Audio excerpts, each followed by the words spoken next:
Welcome, race fans. We're here back once again on a Monday night here with the ISRC Race Car Graveyard Truck Series. And tonight we are here for the Larry's Art Productions 130 from the Nashville Super Speedway. And what a race this is about to be, too, because right here we're going to decide our playoff drivers to see who are the 16 that are going to be fighting for a championship here when it all comes down to the end here in the final few weeks of the ISRC Truck Series. But tonight, my name is Zach Hall. Joined alongside me is going to be Brian Johnson with Robert Moyer Jr. up here running production. Brian, here at Nashville Super Speedway, man, and we got some great trucks out here doing battle, trying to make the way into the playoffs. Yes, sir, Zach. I mean, what a better night to watch a race than a playoff. The race into the playoffs. A cutoff race. These guys that are on the bubble here tonight are going to be, fighting for every position they can get. For them, every position matters, every corner matters, and one little tiny mistake could be the difference between them making the playoffs or staying out of it. So this is a very important race for a lot of these guys out here tonight. That it will be, and I'll tell you also, folks, we're also going to have Sam Dyer up here in the booth with us tonight. He's going to be looking up points here as he's a little bit under the weather, and he's going to be trying to keep us in line with the points. So we'll be checking in with him later in the race here tonight to see how it all shakes out. But I can tell you what, folks, there's a lot of different opportunities still out there for drivers right now coming into tonight. There is plenty of positions still available, really from the 10th position all the way down to 16th, but Trenton Jump technically should be locked in with a 64-point gap in the 10th position. But I'm looking at Kyle Rochelle, Brandon Colley, Cody Reed, Tyler Dingler, Jonathan Smith, and Noah Still. Those are the last drivers sitting there in the points. But also you got Christopher Norris, 20th in points with a win. So he has to stay above that 20th place position in points if he wants to keep that win to lock himself in. So still plenty of storylines to go, but with 48 seconds left here in practice before we head off into qualifying, there's a lot of opportunities out there for drivers, Brian, and a couple drivers even, I know the 94 Brandon Colley's not out there, so that's some points to be gained for some drivers below that cut line like Anthony Gaudio, Dakota Moniz, and Martin Reynolds. Yeah, with Brandon Colley not here, anybody behind him in the standings, that's really, really good news for them. And one guy I'm looking at right now, he's the leader of this practice leaderboard right now, Noah Steele. He's one of those bubble guys, and he's already, he's got that single lap time pretty quick right now. But if he can carry that over into qualifying and start this race with some really good track position, he's setting himself up great to try to make the playoffs. But you also have a lot of bonus points that are going to be handed out here tonight. You have the stage points. You got that bonus point for leading a lap, the most laps, and then also if you end this race with 0 incidents, you get another bonus point. So I think all these bubble guys, you got to go out and try to get as many bonus points as you can. Make sure you finish as high in the stage as you can, and it's just going to be a matter of they want to be kind of like hungry hippos, but with points. That they do, Brian. They want to go out there and grab as many as they possibly can. And like you said, I think another key thing, like you said, staying clean. They're getting that 0 incident bonus point. That it could be an easy one that most drivers could gain. And I think some drivers out there are going to be definitely looking to take home as many points as possible here tonight to try to make themselves in. But here we go into qualifying. This is going to be super important here as we're at the Nashville Super Speedway, folks. And this track, it does set up opportunities to pass. But I will say, talk to a little bit of the drivers out there. These trucks are definitely on the tighter side. We got some cooler conditions here as we head into the night lights. Here's the sun is starting to set here at Nashville. But, Brian, this track is pretty tough to pass, and the dirty air can be pretty tough when it comes to these trucks also. So qualifying, I think, could be a crucial part here to start your race off with. Track position here in Nashville is super, super important. Like you said, Zach, very difficult to pass, especially with the way these trucks are. They're, kind of inherently tight most of the tracks that we go to, but especially here at Nashville, very tight. Also, we have this concrete surface, so very abrasive on the tires. So if you're not careful, it's like I usually say, it's easy to burn up that right front, and just have this thing be, just a complete plow box, and that's going to make passing even tougher. So with and then you also include like you said, the track temp. Right now we got a track temp of 85 degrees. Our air temp's 83, and we're headed into the night, so the track is only going to get cooler, which means that it's only going to get tighter. So track position super important. Passing going to be very difficult, and that could mean later in the race when these guys start getting impatient trying to pass people, we could see some desperation moves, which is going to be great from up here in the booth. That it will be, and right now, first few times are definitely starting to click in. Trenton Jump so far the top of that leaderboard in the 46 machine. We'll see if he can continue to produce a faster time on the second time around, or will it be the first lap for most drivers? And from what I'm seeing, it looks like the first lap for a few has been the quicker one. Kind of makes sense with the car definitely being tighter. Those colder tires seem to trend to a little bit better speed, but looks like Noah Steele there, who was fast in practice. You brought it up, Brian. He's on that cut line. He's going to come out here clutch and go to the top of the board. He had a really nice lap going for himself. It's again like you just said, Zach. When it's tight like this and cold, the difference between the first and second lap is sometimes minimal. But for some of these guys, especially apparently Noah Steele, if they've practiced this and they know how to get the most out of the second lap, you can make that second lap quicker, and that's exactly what he did. That he did, and he holds on to that top spot still at the moment. Is still Trenton Jump in second. John Forbes is able to slide himself in the third. GT Irizarry in fourth, and then Logan Breakey there in the 29. He needs a big night here, coming in 21st in points, 14 points out of the top 16. He's going to need a big night here at Nashville, and starting fifth could be that chance. And Anthony Gaudio goes up to second on the board too for himself, so that's a big moment. And also, folks, we do have two penalties out there where drivers will not be able to start from or take a qualifying lap, and that is going to be Isaac Shelley. He has a pit road violation from last week at Charlotte. And then we have Cedric Hunter also has an L2 penalty. So he got a 15-point penalty for post-race intimidation, and he'll have to be starting from the rear of this field too by not being able to qualify. So definitely some strong trucks that are going to have to start out back, but right now still Noah Steele holding on to it barely over Anthony Gaudio.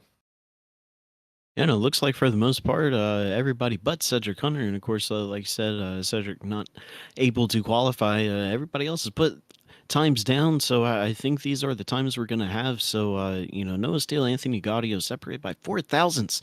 That's really not that much. And really, if you look throughout the whole top 10, really the top 5 not separated by much time at all. So, a lot of guys out here in this field tonight looking pretty strong on the short run. If they can carry that speed for, 5, 6, 7, 8 laps, if we get, some short runs, especially at the end of the race, these guys are looking to be the strongest. That they will be, and it's got about 15 seconds left here in qualifying, folks. But like Brian said, everybody else has put a time down except for that 13 who will not be able to put a time down for himself. So that's pretty much going to be the ending of our qualifying session with the final 5 seconds clicking away. But as those seconds click away, we're going to get ready to pull up our qualifying sponsor. The Laugh Lap here, as that's our grid sponsor for tonight. Is the Laugh Lap is a meme page with a racing addiction. Come take a laugh around the track with us and find them on Instagram at _laugh_lap. So make sure you go check them guys out, as they're the grid sponsor here tonight for the ISRC Race Car Graveyard Truck Series. But we go ahead and pull up our starting grid here, as I believe Noah Steele, he's going to be looking to start off tonight with a bang for sure in that 8 machine, and it's out front for him. So on pole position, Noah Steele in the 8 machine. Second's going to go to the 3 of Anthony Gaudio. Third's going to go to Trenton Jump. Fourth's going to be John Forbes. Fifth's going to go to GT Irizarry. 6th is going to be Logan Breakey. 7th's going to be Nolan Hicks. 8th place is going to go to Nick Crawford. 9th is going to be our points leader, Ethan Smith. And rounding out our top 10 is Ryan Ferraro. Starting in 11th position, you're going to have Kyle Rochelle. Then in 12th, you're going to have Kerry Tribute. Danny Cochran going to start 13th. Christopher Norris in 14th. Ollie Fonseca is going to be starting 15th here tonight. Robert Hattenbach in 16th. Eric Stamp in 17th. Jonathan Smith going to start 18th. 19th is going to be Dakota Smith, and 20th is going to be Gregory Smith. And the final 5 trucks on our grid, it's going to be Joshua Freed in the 21st position. 22nd is going to go to Tyler Dingler. 23rd is going to be Cody Reed. Martin Morales in 24th, and rounding out our 25 trucks here tonight, it's going to be Cedric Hunter, as that's your starting grid here from the ISRC Race Car Truck Series. But also here tonight on a very somber moment, folks, we're here racing with some heavy hearts, as the 24 Ollie Fonseca on Monday, October 3rd, lost his uncle and personal hero, Mark Tilton, who passed away at the age of 53. So Mark was a decorated Navy and Army war veteran and a proud supporter of the ISRC Truck Series. Mark was loved and appreciated by Ali and many others who are watching tonight's race and thinking of him in his service, not only to our country, but to all of us out here. So Ali is paying tribute with his car here tonight, honoring him with the paint scheme that represents Mark's highly accomplished Navy and Army career. So Mark will be dearly missed, but never forgotten, and Ali's doing a great tribute for his uncle here tonight, Brian. Absolutely. You always gotta, thank the veterans. They do stuff that most of us would never do. So definitely, when something like this happens, just thoughts and prayers out to the Fonseca family, and just thinking about all of our veterans in a time like this. That we are, Brian, as they all pull off a pit road and get ready for tonight's big race here tonight. Is this the Larry's Arts Productions 130 here from the Nashville Super Speedway, and what a race we're going to have on hand for ourselves as Noah Steele, Anthony Gaudio, two drivers who need great nights here. They need to make up points. They need to make sure they keep themselves in position, as both of them were 16th and 17th on the playoff grid here entering tonight's standings. It's going to be a wild one here as we get ready to go green here at the Nashville Super Speedway. And folks, we also have a stage caution at lap 65, so we're going to be looking for that here and what type of strategy all these drivers are going to be playing. But the pace car going to look to turn down pit road for down the left side down the pit road here to start tonight's race. Noah Steele in control of the field here with Anthony Gaudio side by side. Barney the flagman waits in this flag stand, and as you see it, there it is, green flag. We're off and away as Noah Steele going to get a great start on the bottom lane as Gaudio going to be dropping back, but Trenton Jump immediately in the 46 jumps to the outside lane. Trenton Jump had a fantastic start at the race right there, pushing the 8 into turn 1, and he's looking on the outside right now, coming on the exit of 2, but Noah Steele really needs to leave this lap to get that extra bonus point.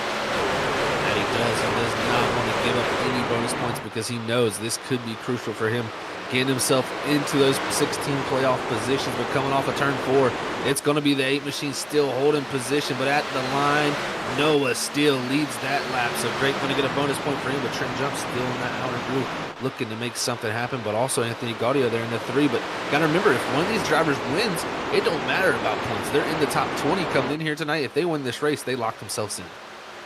That is very true, Zach. You win and you're in, and this is your last opportunity to do that, as we see Trenton Jump able to get the run going into 3 and eventually does clear Noah Steele. Now Anthony Gaudio on the outside of Noah Steele as Trenton Jump is going to lead this lap, and Noah Steele slowly but surely falling a little backwards. They are falling definitely backwards at the moment in that 8 machine, but definitely maybe trying to save some tire. This track is very high when it comes to tire wear, this concrete surface.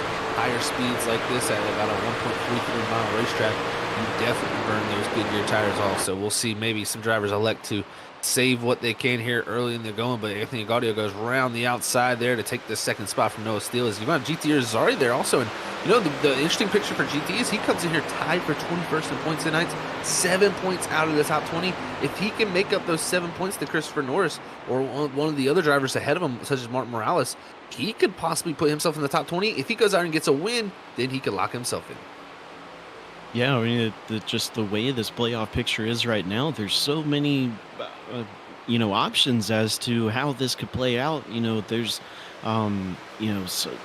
so many opportunities for these guys as far as whether they make it in and out. But, definitely at the end of the day, you want to be able to say that you did everything you could to get in. You don't ever want to have to depend on anybody else making a mistake to allow you to make it into the playoffs. And, right now, this top 3 doing a great job to do that for themselves. That they are, and we're watching this battling back here around the 7th spot. Logan Brakey, who started 6th, lost 1 position here early in the going, but now it's Danny Cochran, who started in 13th. He's marching his way through the field. He's also got the 21 of Kyle shows they make contact off of 4 there, but Cochran holds on to that machine as well. That could have been dangerous for both of those drivers, especially Brakey, who comes in here 7 points out of that top 20 and looking to try to make his way into that top 16. Yeah, it was a great save by Danny right there. It looked like coming out of Forge, just 2 guys going for the same space. That's just your racing deal, and that's what you're going to get at Nashville when you're racing side by side, especially, we're on lap 6 now, so these tires starting to get, almost up to their normal operating temperature. So, these trucks already starting to plow a little bit. So, running into a guy coming out of the corner is going to be a fairly common sight tonight, I think. That it most likely will be as we look here to this field.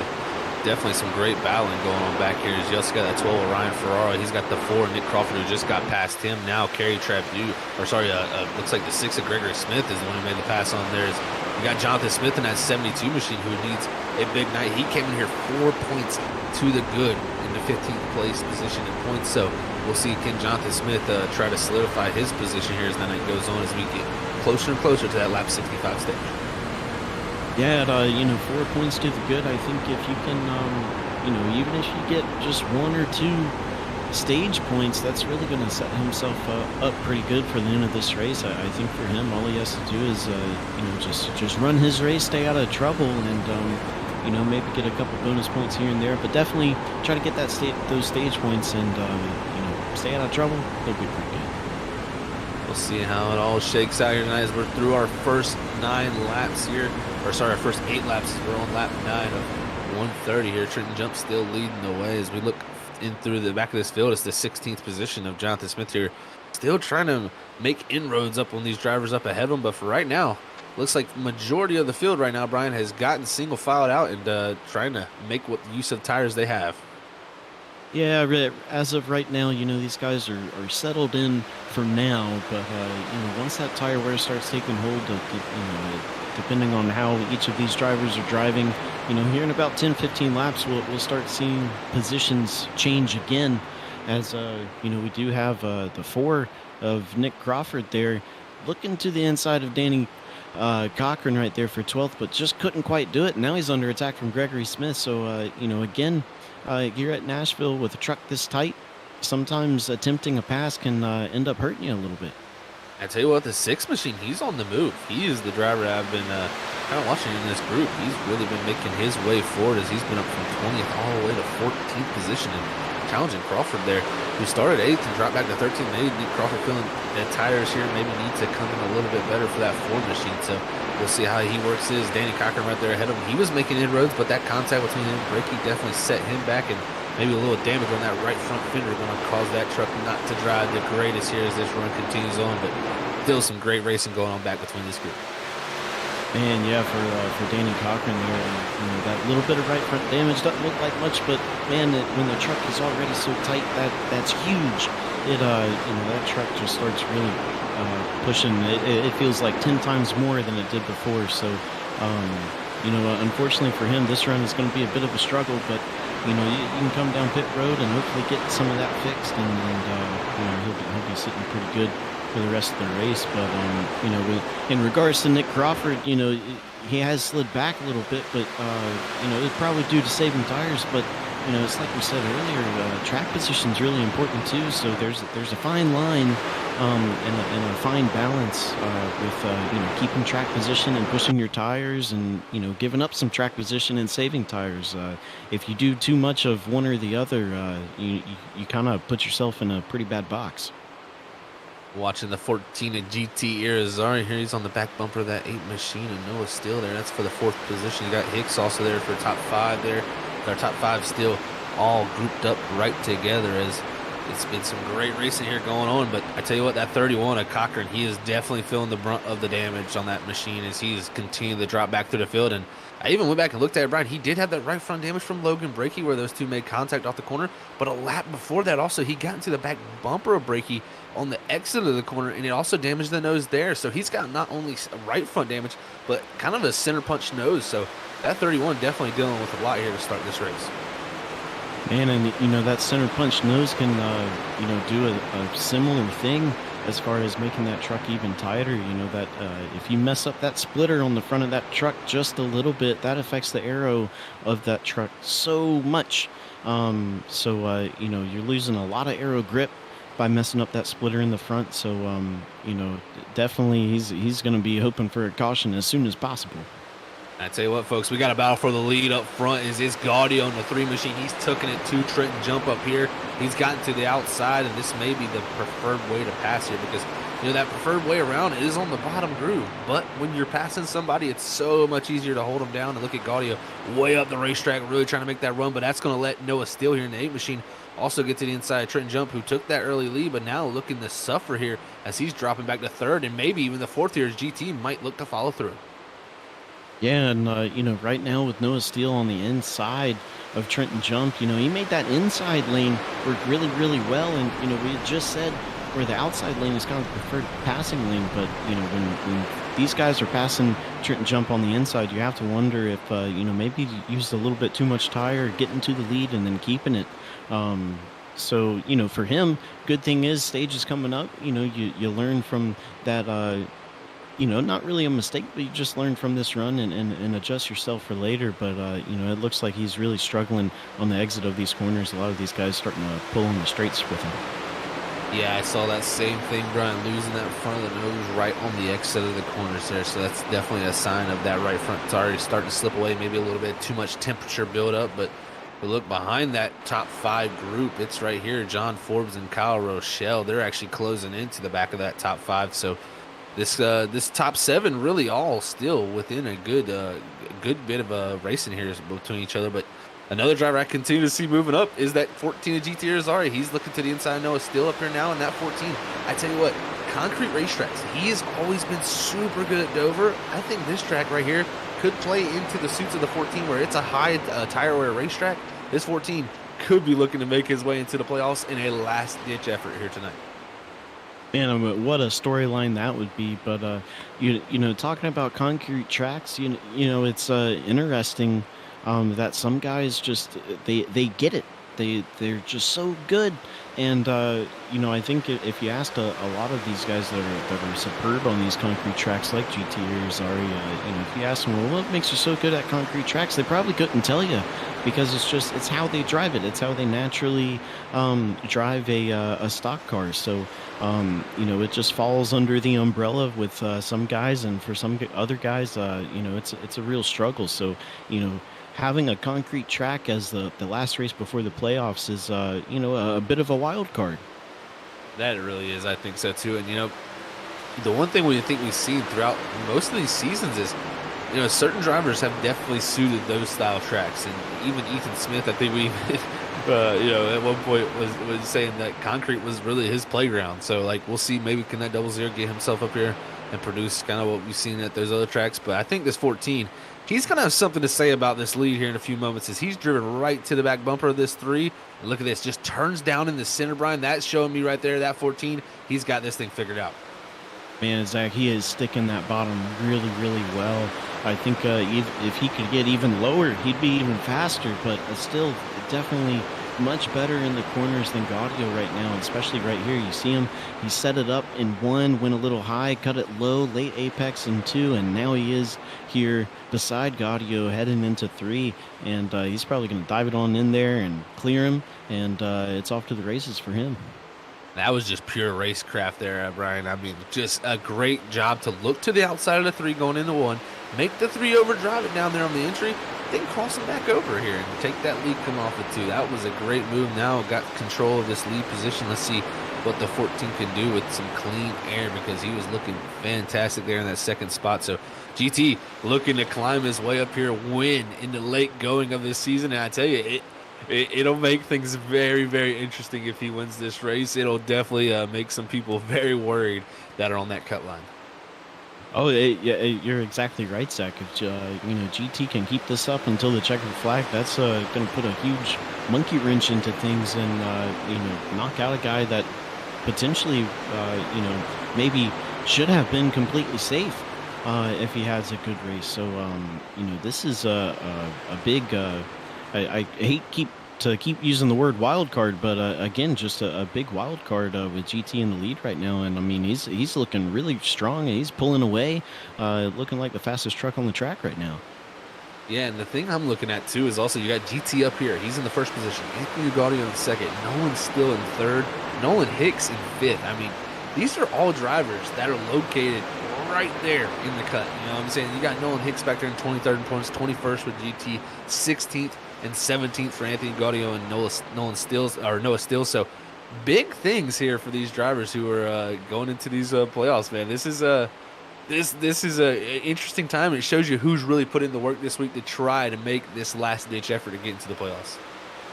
Oh, absolutely, Zach. It's very apparent that all of these guys that are on the bubble that are running up front right now, they definitely want it.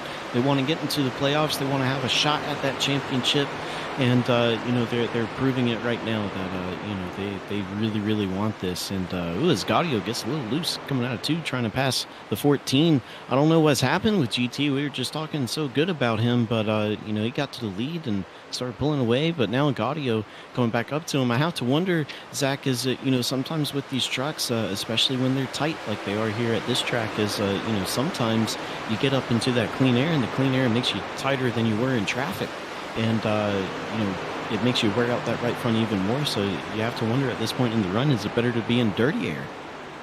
That is possibly looking like, and I kind of figured GT get to the lead there, especially with the power moves he was making, and be able to kind of start to pull a little bit of a gap. But maybe a few mistakes allowed Gaudio to get back to him, but we'll see how that plays out. But I tell you what, Nick Crawford, he is on the move. He's the driver that dropped back, and we talked about him saving tires. Look at this. Ooh, Kyle Rochelle tied up into the wall there. That's going to allow a nice, easy pass for the Ford machine, now up to 7th. As he at one point was in 14th, so it's showing is right behind him, 3 wide. Ethan Smith to the bottom, Rochelle in the middle, Kerry Trabue on the bottom now too, with Ali Fonseca up top. It's some great racing going on here. Yeah, I mean, it almost looks like there's a ticket to the playoffs on the line as well. Ollie Fonseca barely clears Rochelle, trying to cut down to the bottom, trying to get underneath Ethan Smith. And he's still looking here, coming out of 4, but doesn't look like he's going to have that momentum. Ethan Smith going to still be clear. And, all these guys racing hard, even on lap 28. Yeah, I mean, lap 28, throw a block, why not, right? I mean, it definitely shows the aggression, and that's kind of the MO here at the ISRC Race Car Graveyard Truck Series, man. It's everybody races out there super hard every single lap like it's the last lap of the race, and kind of not surprised by that there. As we look back to the 72, he's been making his way up. He's also up to the 12th position, so seeing guys definitely make inroads on these longer runs and showing that if you can keep those tires underneath you, you'll be in a good position. But also Noah still up front. He's made his way up to 2nd. So the 8 machine, he's made up after us qualifying on pole. He's made his way back into the top 2. Maybe he's going to try to make something happen with that 14 as he's gotten past Anthony Gaudio. Yeah, and Noah Steele, he led the first lap of the race, qualified on pole, and he quickly slid back into 3rd place, and he just kind of quietly was sitting there. He let everybody else go up to the lead, let GT by, let Anthony Gaudio kind of mess around with him up there for the lead. And I have to wonder if he kind of had the lap 30 number in his head as to when he was really gonna start pushing a little bit more. And that's what it's looking like, is that here in the later stages of this run, is that he set himself up with he's got that really good balance of saving tires and keeping track position. He only fell back to 3rd, and looking like his tires are pretty good. He's able to turn down into these corners pretty good, able to stick to the inside. So truck's looking good right now.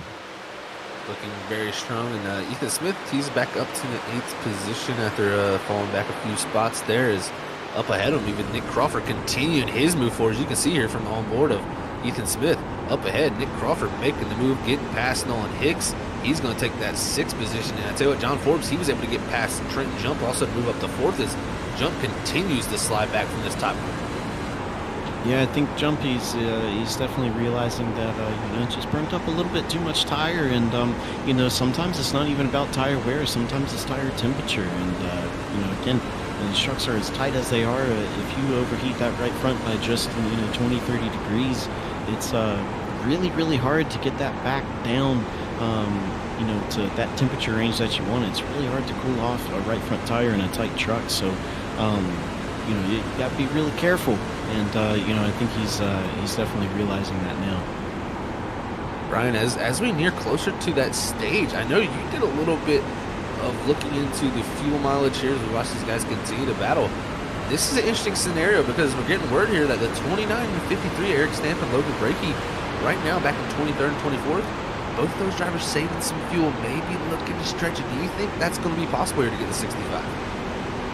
I think it's definitely possible with if you base your fuel usage off of the first 5 laps, that pace that you're running there, that's when you're going to be burning the most fuel. With that fuel usage, you're looking at 58 to 60 laps. So just under that lap 65 for the stage break. So I think with the tire fall off and every lap you're going a little bit slower, using a little bit less fuel, I think if you make it a point like the 29 and the 53 are to save fuel from, the beginning of the run or about midway through the run, I think it's definitely possible to save 4 or 5 laps here at Nashville. It's only a 1.3 mile racetrack, so it's a little bit shorter than a mile and a half, and a lot of off throttle time as well. So and especially when the truck's tight, you can use that to your advantage, and you can delay your inputting back onto the throttle on the exit corners, and lift earlier. So a lot of opportunities to save fuel at this track, and I think it's definitely doable to save maybe 3, 4, 5 laps.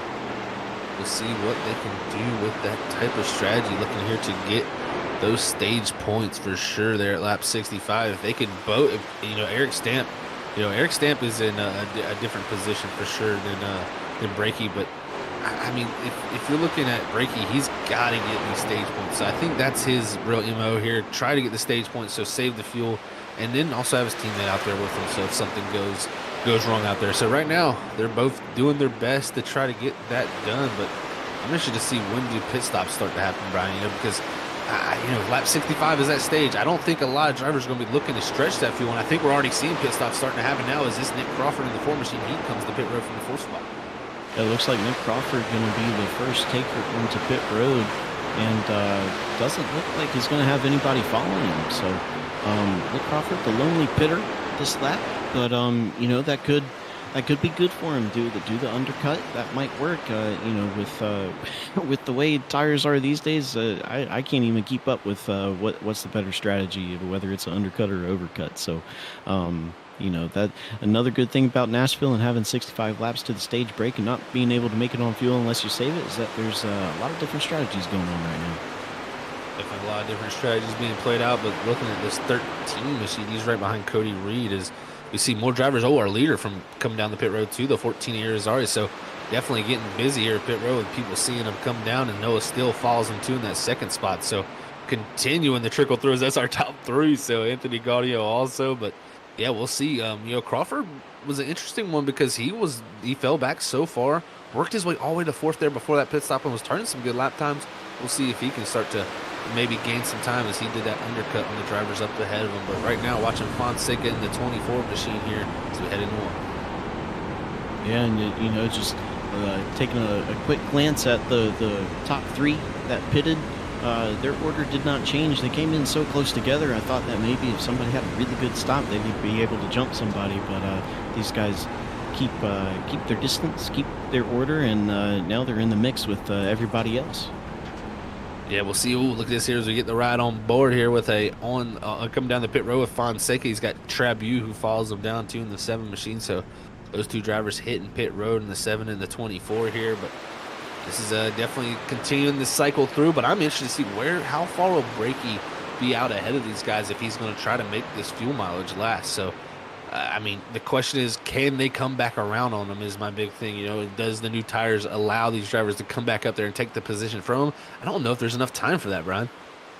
Yeah, it'll be interesting to see, and, it'll all kind of be dependent on what Brakey's pace is, because, you want to save enough to make it to the stage, but you don't want to save too much to where you give up too much of that pace and allow them to pass you. So, again, another fine line you have to make, and especially if you're trying to make the playoffs, just a little mistake like that, trying to work a strategy, can make or break you. So, like you said, Zach, it'll be interesting to see if there is enough time for these guys to catch them.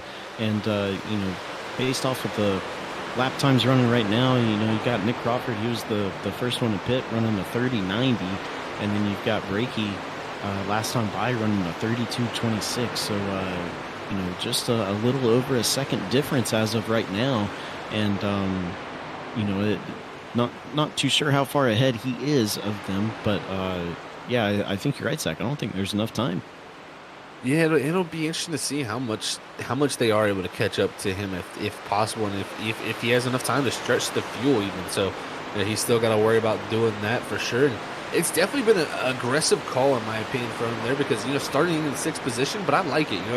Early in that race, it was in the mix right there, racing people, and I think he saw, what, this right here is going to be tough, maybe to get stage points. I might be right on the fringe of getting stage points. So I think he immediately made the audible call to go to that strategy, and you never know. This what could come back, end up to get himself in there, and we'll have to see what it all shakes out. But right now, definitely a wild race so far with a lot of drivers who need big nights performing well. Yeah, well, I mean, here's the thing, Zach, is that if he was running sixth at the time and he decided to save fuel, as long as he finishes anywhere above sixth, then that's a win for him. He improved his position for those stage points. So I think if he finishes anywhere, sixth or higher, I think it worked out for him. Big news here too. Also, Dakota Maniz in the 5 machine misses pit road. He came in here tonight 18th in points, 4 points out from the cut line. That is not good for that 5 machine. Did not need to miss that entry to pit road. That's going to set him back here majorly here for the rest of this race. Yeah, I mean, that's, one of the mistakes that we had talked about. You're trying to make the playoffs. You can't afford even a small mistake. And, that's I wouldn't say a big mistake, but it's kind of a medium mistake. And, with the way this race has gone so far, caution-free, I don't want to jinx it. But, it's going to be really tough for him to make that up. Yeah, it's going to be very, very tough for sure because, like you said, we've been caution-free for the majority of the night. And the way the truck is driving, I think it's going to take most likely some heavy contact for somebody to maybe get a caution out there. So we'll see how that shakes out. But right here, Ethan Smith in his double zero machine. You're going to see right behind him, he's going to have Trenton jump, but also have the 91 of Morales Jr. there on the newer tires. And you're going to see the difference here as these tires, just such a big difference in speed. Here comes Fonseca in the 24. Here comes the 7 of Trapu. Here comes the 31 of Cochran. And that's the thing. When you're out there on these older tires, it's tough to make good lap times when you got these guys going by on the preferred line there on the bottom. Man, it's really hard because, not only do you have to run kind of offline, not the optimal line, but these guys are coming at you so fast, and you don't want to be in the way. You don't want to ruin your own race or anybody else's race. So you're also looking in the mirror a whole bunch and trying to figure out where everybody is and where they're going. So that also kind of slows you down because you're not able to concentrate on putting down a good lap time. So staying out on old tires and doing that strategy, it can work, but it can also be a little bit stressful in these situations. That it can be. We're riding on board here with this number 11 machine. John Forbes, he's our leader at the moment, about a 4-second gap back to his teammate Ethan Smith and Trenton Jump. So definitely keeping that gap there to them. But you should see what is Forbes, what does Ethan Smith have up their sleeve? What kind of strategy are they trying to play? And what is the long game for them here as they try to get to this lap 65 stage? And you're going to see here new tires going here very quickly up to the back bumper. And Fonseca there had the outside open. Just unfortunately, I think he decided to go to the inside when it just wasn't there. And that kind of just stacked everything up. I mean, he had the door open. Yeah, I think maybe he thought that Forbes on those old tires was going to slide up maybe, and he was going to be able to slip under him, but that just wasn't the case. Forbes did a great job of holding that bottom, and like you said, Fonseca just got a little bit trapped, and that's going to cost him a little bit of time. That really will. Him and Trabu both were the cars that were trapped on the bottom right behind that 11. It allowed Jonathan Smith and Martin Morales to go around both of them. So tough break there as they'll try to get rebounded back from that, but John Forbes here getting swamped by the new tires here. Now you're going to have Christopher Norris in the 38 machine coming by. Also, he's trying to move his way forward. You got Danny Cochran there in the 31 also going around the outside. So 4 seconds back still to Ethan Smith and Trenton Jump. But I tell you what, even that third and second position, they're starting to get up to Cedric Hunter. He's closed up to him too in the 13 machine. Yeah, Cedric, as usual, has made that late run push, and here he is. I have to wonder kind of what the fuel situation is with these guys, because we know about the 29 and the 53. We know that they made it a point to save. But these other guys, we don't really know how much they have saved. And, then it kind of begs into question, well, did braking and Stamp, did they save too much? Did they not have to, really go about, going out of their way to save? Is it just, kind of the pace of the run as it goes on? You start using so much less fuel that you don't even have to save. So, again, a lot of answers still, a lot of questions left to be answered. As we near the final 10 laps of this stage. Yeah, we're definitely nearing that final 10 laps here very quickly, but this 99 machine here of Robert Hattenback in that 21st position, and This has been the group that's kind of been very, very interesting with Cedric Hunter here, Trenton Jump, and Ethan Smith in that 00. These drivers all were stacked up. My question is, I see Ethan Smith backing down a lot in that 00. I wonder if he's trying to stretch the fuel here also. So I don't know, Brian. Do you think these leaders up front, they're trying to probably possibly stretch it also? Yeah, well, I think depending on how close it is, if they're 1 or 2 laps short, I don't think they have enough time to save. Maybe they should have looked at those numbers earlier. But yeah, Ethan Smith, he's shutting that engine off as he goes into the corner. So trying to save a whole bunch of fuel. So these our top 3 right now. If they didn't save before, I'd have to think that they're going to be pretty far off as far as fuel mileage is concerned. You can see up here on our screen here, folks, we got our stage points all highlighted in blue, and these are going to be so important. We talk about 1 point matters. Well, folks, these points right here are all the ones that are going to possibly matter when it comes down to the end of the night. These are the points you can gain on your competition throughout the race. And right now, you can see it, the 3 of Gaudio battling with this number 4 machine. Looks like he'll maybe get that pass done on Crawford, but he's going to be able to stick it on the door there and be able to hold that position here coming off of 4s. GT Azari is definitely driven away from these 2s, even though it's still there in the 8. But GT, he's catching up to Logan Brakey. He's only about 3 seconds behind Brakey, who was one of the first drivers to really start saving fuel. Yeah, and so that's what we had talked about just a little bit ago is these guys that pitted, are they going to be able to catch Brakey? And as of right now, it looks like that's very much a possibility, as we do have 10 going on 9 laps until we get that stage caution, and GT is coming. So again, Logan Brakey 5th, so that would drop him down to 6th if GT is able to catch him. So he would break even as far as where he started the race. So saving fuel, it saves a set of tires, but you have to wonder, was it really worth it? And that is going to be the question for sure, Brian. Was it worth it here to save the fuel, or was it just better to come on down the pit road? But we'll see how it all plays out here. This is on lap 58. Still trying to get to that lap 65 stage. John Forbes still leading the way in this 11 machine. Cedric Hunter actually starting to close the gap down a little bit in the 13. Trenton Jump holding on to the 3rd spot, but Ethan Smith is the one. I think Ethan's going into super conserve mode. He's even getting passed by Brakey now in the 29, and even GT Azari, who's now passing Ethan Smith also. So right now, Ethan Smith dropping way on back, and GT getting past Brakey here. This is a big moment for the 14, because if the drivers up ahead of him can't get back around to finish this stage and they have to hit pit road, he's going to win. Yeah, and that would be, that's 10 points. That's pretty big. But and then Ethan Smith now getting passed by Nick Crawford and Anthony Gaudio and Noah Steele not too far behind. And I don't think he's even hitting full throttle, which is good from a fuel saving standpoint, because the way iRacing does kind of monitor that fuel usage, it's all about how much throttle input you're using. So the less you push that throttle pedal, the less fuel you are going to use, and he's definitely taking advantage of that right now.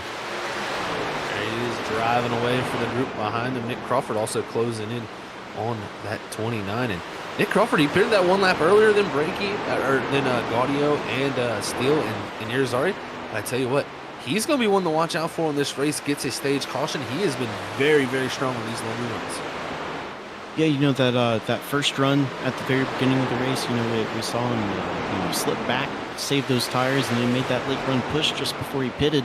And, now this run, he kind of turned it up a notch a little bit. As you see, he's we're seeing GT right now, but right behind him, Nick kind of threw, not a block, but just kind of a defensive line. And, but like I was saying, Nick has turned it up a notch on this run. And, I think we're just going to see that as the race goes on. He's going to continue to turn up the heat a little bit. And, I was worried there for a second. I thought maybe he only has a long run pace, but he has proved this run that he has pace short, medium, or long. That's always great to have, as you see Brakey here dropping back to this 8th position here as we near towards that lap 65 stage. And the longer we go here, the more and more I think John Forbes, maybe Cedric Hunter, and Trenton Jump think they can make this race happen here on this fuel tank, because if they wait too long here, they may be going laps down when it all comes out of it. But oh, John Forbes up ahead here. He's slow here coming out of 4. I don't know if this is just maybe a major fuel saving mode where he's starting to go into major fuel saving mode, but Cedric Hunter here closing in this 13. He's going to look to the outside possibly, but here comes the 11 back up the racetrack. Here's the 13 with the run coming off the corner though to the inside here for the lead. Cedric Hunter from the back to the front. What a job by him. L2 penalty or not, he's now up in the lead. Yeah, what a stage 1 for Cedric Hunter. Like says, from all the way in the back, all the way to the front. And as far as John Forbes is concerned, it's really hard to tell whether he's stuttering or if he's going into super safe mode. But he's only got to make it around 2 more times. So, now is the time where we figure out whether the top 3 has enough fuel. I mean, the way Cedric Hunter is driving it, he seems to think he's going to be able to make it. So, Trenton jump, maybe not. And then, got to talk about braking, sitting in 8th now for him. Not pitting did not work out in his favor. As it stands right now, still going to be able to get 3 stage points. So, that is the good news for him, but definitely not the stage he was hoping for. Yeah, possibly not the stage he was hoping for, but definitely going to be some points that are available to him. And can confirm GT Azari with his bonus for leading a lap in the stage points he'll collect in this stage. This should push him ahead of Christopher Norris in the top 20. So if he can go out and get the win here later in this race, he can go out there and lock himself in the playoffs. But right here, coming out of 4, the 13 of Cedric Hunter somehow from the front to the back saves enough fuel, and he's going to win the stage here tonight for the Larry's Art Productions 130. And what a crazy scenario for him as we wait for our stage caution to come out. Make sure you folks go out there and check out Larry's Art Productions and get comedy and variety YouTube videos of some great entertainment out there at Larry Arts Productions. So there it is. Stage caution is out. Cedric Hunter, the winner of this stage. John Forbes going to bring it home in that 2nd position to get back around. The 46 of Trenton jumped there in 3rd. 4th is going to go home to GT Azari. 5th's going to be Nick Crawford. 6th is going to go to Anthony Gaudio. 7th is going to be Noah Steele. 8th is going to go to Logan Brakey. 9th is going to be Nolan Hicks. And rounding out our stage points here tonight, it's Kyle Rochelle. As folks, that was a great first stage here in Nashville. We're going to go to our first commercial break of the night, but when we come back, we're going to have a chat here with Sam Dyer about our points here and see who is on the line. We'll be right back.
just like that, we're back here, folks, at the ISRC Truck Series, and here we go. Green flag is out here as we're at Nashville Superspeedway. Cedric Hunter off, really shot out of a cannon there as John Forbes, Trenton Jump, switching lanes, battling, heading down into one.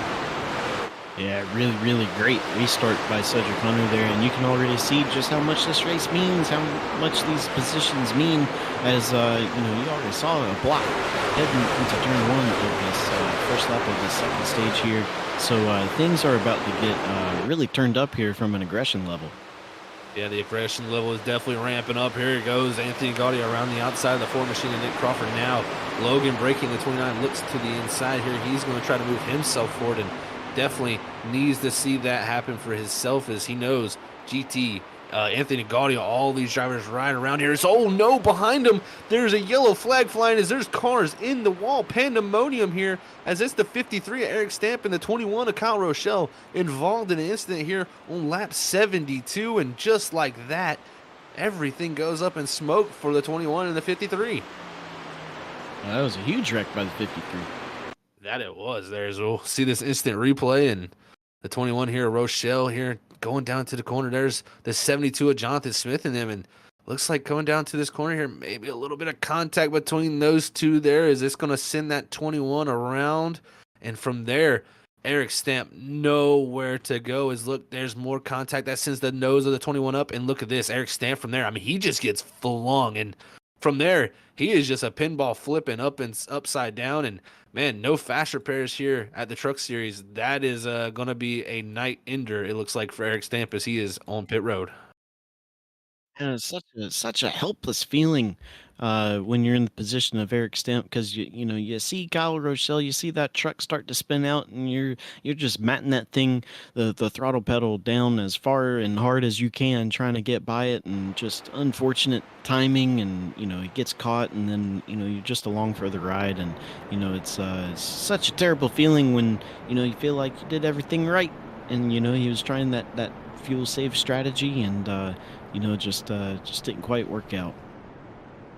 Just didn't quite work out there for him. But we're under these pace laps, folks, so we'll get to see here our driver cams here. We got for tonight our 4 drivers up there. It's going to be Christopher Norris, Kerry Trabu, Nick Crawford, and Logan Brakey there, our 4 drivers here tonight on our driver cams. And you get to see them here under these pace laps, and that's kind of interesting. This is a great time, Brian, to build strategy, talk to your teammates, figure out what is going on during this race, and even a mental reset. Cautions, like we just had that long green flag run with the stage caution. Then we had another quick yellow right here. Some drivers need that little bit of mental reset to try to get back in this thing here, and this could be that perfect time for them. Yeah, there's I think there's 2 different drivers when you get a caution like this, where like you said, we had that long green flag run, and some guys, it is a mental reset, and it's just a time to relax and kind of get some of that brain power back. But for others, talking about strategy, sometimes guys start overthinking it, because they have all this time to start thinking about strategy, and they overthink it, and then they end up doing some strategy that they wouldn't have, that ends up hurting them. So it's just kind of it's one of those things, driver psychology is something we don't really talk about a whole lot, but a caution like this, it takes out Eric Stamp, and kind of resets the field and gets everybody bunched back up together, and that changes the race in an aspect. But just from the driver psychology side of things, that can also change the race, because some of these guys are going to make decisions that they wouldn't have had before if this caution didn't happen. Yeah, that caution right there definitely going to shake things up. But while we have some time up here during this caution lap here, we're going to let Sam Dyer up here. He's been crunching the numbers, and Sam, I tell you, they got to be close. Oh, it is certainly close, as right now a huge shift happened with the stage points that were grabbed. Christopher Norris has been bumped out of the top 20. He is going to be behind that of the 14 machine by just that of going to be 1 point. 1 position is needed for that of Christopher Norris to be ahead of GT Rizzari, but GT Rizzari very quick, and as well, points-wise, moving into the top 16, going to be Anthony Gaudio.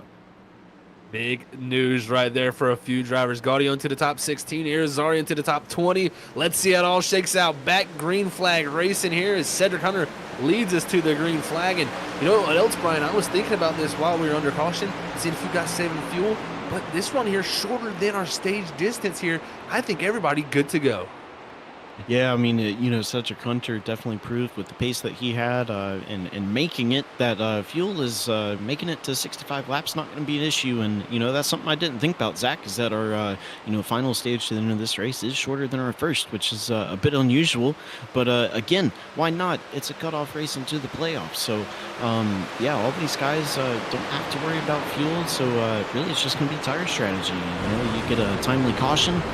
Do you pit or do you not? So, that's going to be interesting to see. I think you'll see some aggressive calls being made, especially with 5 sets of tires here these guys had tonight, and a lot of them maybe only even using 2 of those sets of tires here for the first part of this race. So we'll see how it all shakes out, but we're getting a good view here on board and getting to see this action happen as Logan Brakey in this number 29 machine's trying to hold off Noah Steele in the 8, who came in here 16th in points here tonight. He needs a big night in this 8 machine because, 16th in points might not get it done, Brian. If someone like GT Irizarry goes out there and wins and is in the top 20 points, that 16th driver in points would get knocked out. And I believe, like Sam said coming into this, it was Gaudio who moved into 16th. So just because you're 16th right now, you cannot feel comfortable. Oh, no, absolutely not. Not at all. Especially if you have a guy that's in the top 20, but outside the top 16, if he ends up winning this race or at least, gets up to the lead, you have to be worried if you're near that cutoff line. You have to try to go out and get even more points than you thought you would have. So, I think a lot of these guys out here, especially Anthony Gaudio, doing a great job to get himself into 16th. I feel like he's going to be trying to do everything he can to keep GT behind him. Yeah, I think you're going to see that happening for sure, Brian. There is trying to hold back this group. Has this been very, very tough as you got Fonseca even coming up in the 24. He's now going to look to the outside of this 8 machine. The Steele has been trying to get the pass done on Brakey, but it may allow this 24 to get to the outside, and that's so tough, Brian. You're trying to make the pass on the driver up ahead, but it opens up the door for the driver behind you. Man, it is extremely frustrating, especially when you start thinking about, like, man, I'm stuck down here on the bottom, and I'm burning up a lot of tire having to be pinned down here. So, luckily now Noah Steele able to get clear and is going to be able to run whatever run he wanted. But he did use a little bit more tire up there than he probably wanted to. That he did. And, another interesting thing, we talked about the top 16 a lot here, the playoffs and stuff, but, also there is drivers going out there for a regular season championship. And Ethan Smith finished 14th in that stage. He didn't get any points here. Mark Whitley not here tonight, who is the points leader coming into tonight. Ethan Smith technically should take the points lead, but Cedric Hunter winning that stage, getting 10 bonus points, that only puts him 6 points behind Ethan Smith after that stage. Cedric Hunter might be going out there to look to get that regular season champion here late in the going. Well, and if he's only 6 points back right now, Cedric Hunter's out here, he's leading laps. And, I think if he can lead all of these laps to the end, he kind of stands a chance at getting the most laps led. So there's a bonus point there. That brings it down to 5. And as they run right now with Ethan Smith in 13th, now I'm sure he's going to be able to pass some cars and have a better finishing position than that. But as it stands right now, Cedric Hunter would jump him for that regular season championship, which would be huge. That it would be, as Ethan Smith here, we see him back here in this double zero. He's trying to make his way back up, and that's the big thing for him. He was running top 5 there late in the going. Had to really slow down the pace late in the going to save the fuel to make it. I think he noticed late in the going he was not going to get to that checker flag of that stage, so he had to back up that pace. Right now, trying to make his way back on through, but we've seen tonight it can be tough to pass. You see Danny Cochran back there. He's trying to make the pass on Nolan Hicks here for the 14th position. For the 14th position is now, I think, that 31. He's got a little bit of that damage fixed on that nose. He's going to be looking to maybe make a little bit more speed this run.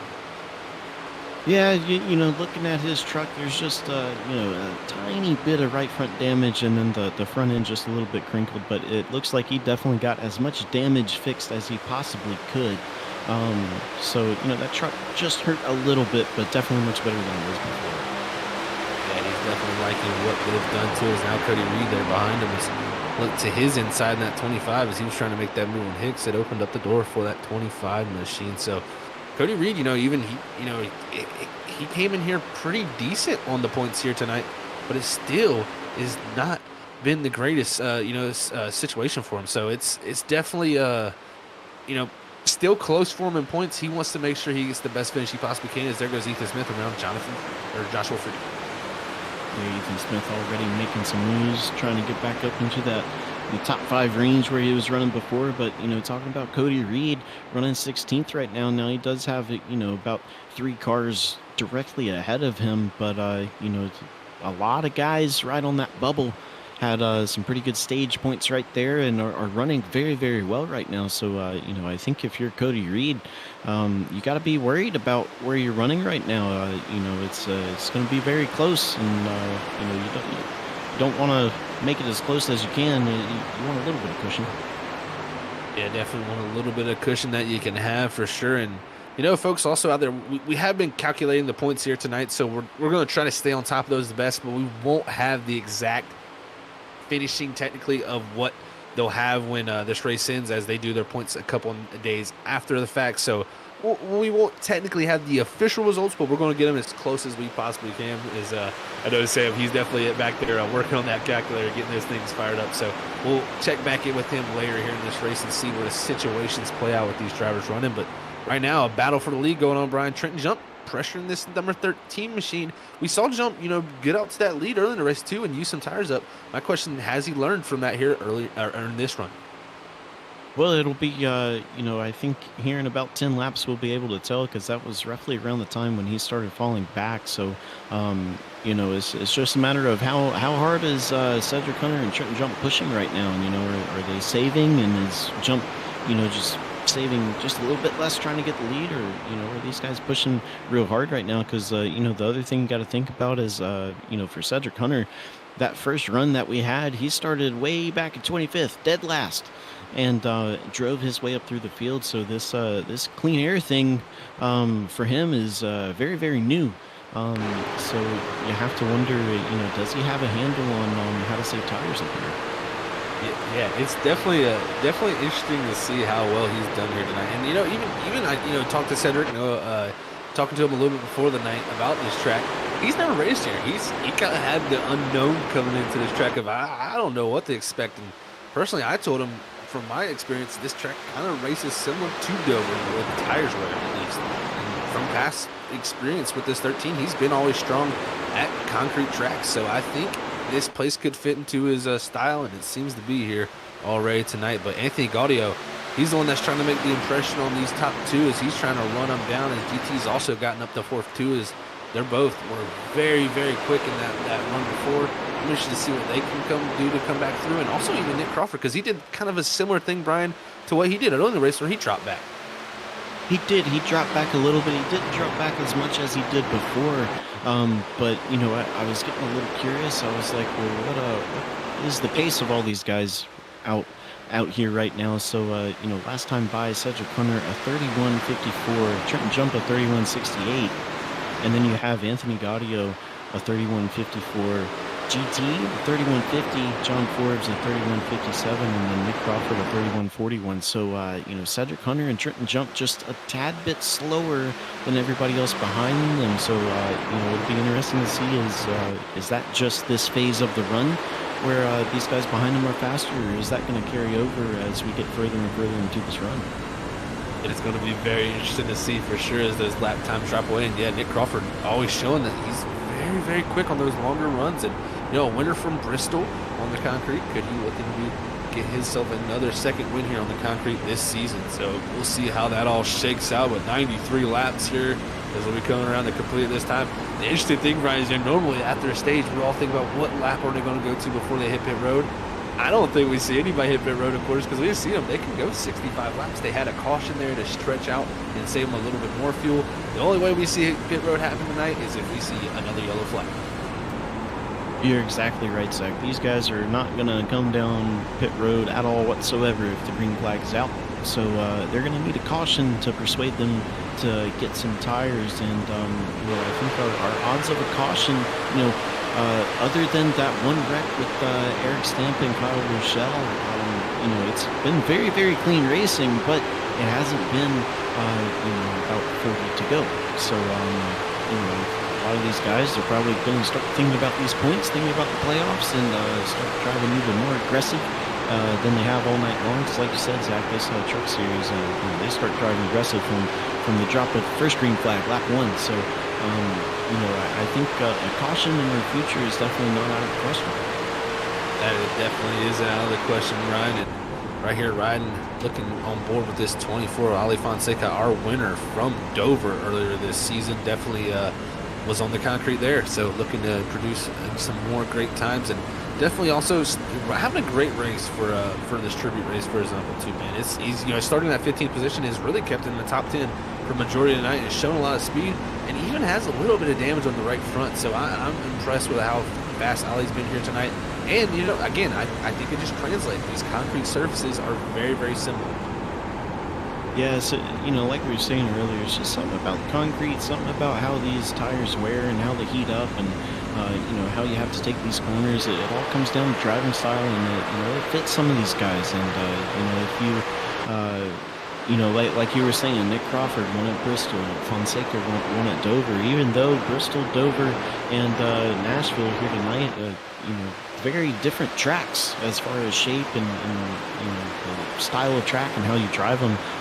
The similar thing is concrete, and that's the one thing that carries over, and that's the one thing that the fast guys on concrete. That's what counts.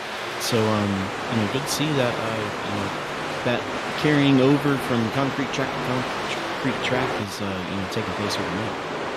That definitely has carried over for sure. And we need to give some shout-outs to some of our sponsors up here at Freaky Fast. And first, we'll give a shout-out here to the admin boxes.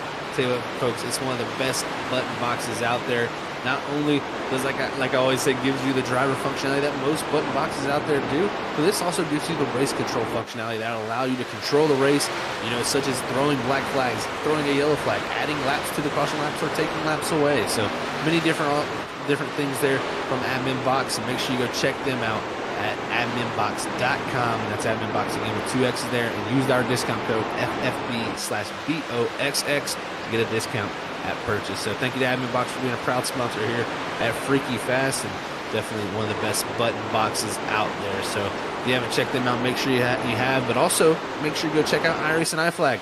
Man, I tell you what, their visual flag system keeps you so up to date on what's going on out there on the track with its 64 LEDs. It gives you tons of information. So make sure you head on over to iRacingIFlag.com and use our promo code FreakyFast2022 to get a discount at purchase. And you for sure will not be disappointed there, as you'll be able to keep up with the track flag state is. We look back to the 00 Ethan Smith. He's running in that ninth spot. He's made his way back up. We got our merch here, you can go check us out there and check out our merch at Store Frontier at Freaky Fast Broadcasting. Folks, as I tell you what, it's some great merch out there. You're going to love it. If you haven't seen our logos, check them out on our t-shirts and hoodies, because, man, they are high quality stuff, and you're definitely going to be repping Freaky Fast here at the Freaky Fast family. So thank you all for tuning in. Make sure you check out that merch and hit that subscribe and that notification bell button as you stay tuned in with us here for the final 30 laps here at the Larry Art Productions 130 here at the Nashville Super Speedway. I tell you what, Brian, it's starting to heat up. Here's Ethan Smith. He's made his way back forward this 00 machine. He does not want to give up this regular season championship. That is great bragging rights to head into the playoffs. Oh, absolutely. That's a great bit of momentum for yourself as you go into the playoffs. But the thing about it is that, as of right now, it looks like he is going to be a little bit low, just based off of our accurate but still rough calculations. He's probably going to have to pick up about 4 or 5 more positions to clinch that regular season championship. And then, one kind of big thing that happened while we were running through our lovely sponsors is, Anthony Gaudio clobbered the wall coming out of turn 4, and that allowed GT Arizari to go around him. So GT now sitting in third, and he is closing in on Trenton Jump right now. So GT looking to be a threat for the lead here in a little bit if he can keep this up. And, like we were saying earlier, if he wins this race, he's in. That he will be. An interesting call here from the 29 side of things. hitting pit road here and getting service done on this 29 machine. So it looks like also Ethan Smith, or started 72, and Jonathan Smith is in here. So interesting playing out here, Brian. I'm kind of questioning this. I don't know. I don't think I got my math wrong. I hope not. No, I think our fuel mileage was correct. I have to wonder if maybe there was some damage there, or maybe there, for Jonathan Smith, where he was running, he's going to be out, and if it goes green, he's definitely going to be out now. But maybe he's hoping for a caution or something to where he can stay out, and just some kind of weird strategy thing going on. But that is a very interesting call right there. Yeah, I'm totally scratching my head, folks. I mean, we've seen somebody stretch it 65 laps. Cedric Hunter, multiple drivers go 65 full laps. I mean, that is the halfway distance of a 130-lap race. They also had, a caution also and some caution laps after that lap 65. I'm really scratching my head out there, Brian. Maybe some drivers just didn't do the, maybe they're looking at it thinking they got 10 or 15 more laps that they wouldn't be able to make. I don't know. It's definitely got me questioning a lot of things right now. Yeah, well, the thing about it is that somebody's math is wrong, and it's either ours or theirs. So, we'll only be able to tell, once the once the checkered flag comes out. If everybody who has stayed out runs out of fuel, then we'll know who's was wrong. But still going back to this third place car of GT Irizarry, he was closing in on jump, but has now kind of stalled out here for the moment. But again, this is going to be interesting to watch. He's got just over 20 laps now to try to get this win. He wins and he's in. If he doesn't, he's out. So these two trucks right in front of him are the only thing that stands in his way of making it into the playoffs. So very interesting to see. Going to be on the edge of my seat watching the end of this race for the win. Well, also I think about it too, because Anthony Gaudio, we look at it like that, is Anthony Gaudio is right behind him in fourth. He moved up into the 16th position in the playoffs there with that stage. Could it push him out? But, the cases where he moves ahead of somebody up to the 15th, also with him being up in fourth, I mean, there is a lot of different things still to play out here, as we're not even the 20 laps to go here. But GT Irizarry for sure, he could go out and make this for sure happen for him if he can just go out there and get this checker flag. I think this 14, he can't be counting on points. He needs to go out there and get this win. This is going to be so fun to watch. The big thing for him, Ryan, how can he get around this 46? It's going to be tough. Passing is tough in the trucks in general, but as we've seen tonight, very tough here at Nashville. We were talking at the top of the show, the track temp dropping later in the race. Well, it really hasn't done that all that much. It's still at 86 degrees. So, but still, these trucks very, very tight. And Trenton Jump, we've seen throughout the season, tough truck to pass. And then if GT does manage to get around Trenton Jump there, Cedric Hunter, another truck, very difficult to pass, especially with as consistent and as quick as his pace is here tonight. GT's got two big challenges right ahead of him, but we've seen GT do some incredible things before, and wouldn't count that out. Definitely wouldn't count that out. And the other big thing with all this playing out here with these strategies and some drivers hitting pit road, Jonathan Smith, one of them hitting pit road, he's back in 22nd now. He only came in here 4 points to the good here tonight in the 15th position in points. That may come back to bite him here if this strategy does not play out the way they think it's going to. So with 20 to go here, Brian, this is definitely getting to the dire moments where drivers need to start to be making their move if they want to move themselves farther up this grid. But man, oh man, and more people hitting pit road. Martin Morales in the 91, he's on pit road. So again, I am interested. Did people not top their trucks fully off maybe at the stage, or did they not cut? I just don't know. Yeah, see, Zach, that was the one thing I was thinking of is, maybe for whatever reason at the stage, these guys didn't fill up their tanks. I'm not sure why that would be something that you would want to do, but that's really the only possibility I see as to why they're pitting right now, is that they underfueled the truck at the stage caution, thinking ahead that, this going to the end of the race is going to be shorter than before, so I'll just, take a couple clicks down on that field black box page, but maybe they underfueled it too much and they realize that they're short. That's really the only thing I can think of.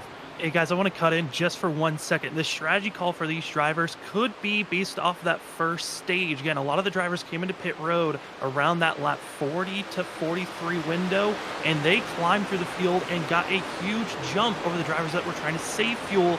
But there's a major difference, like you guys have been talking about.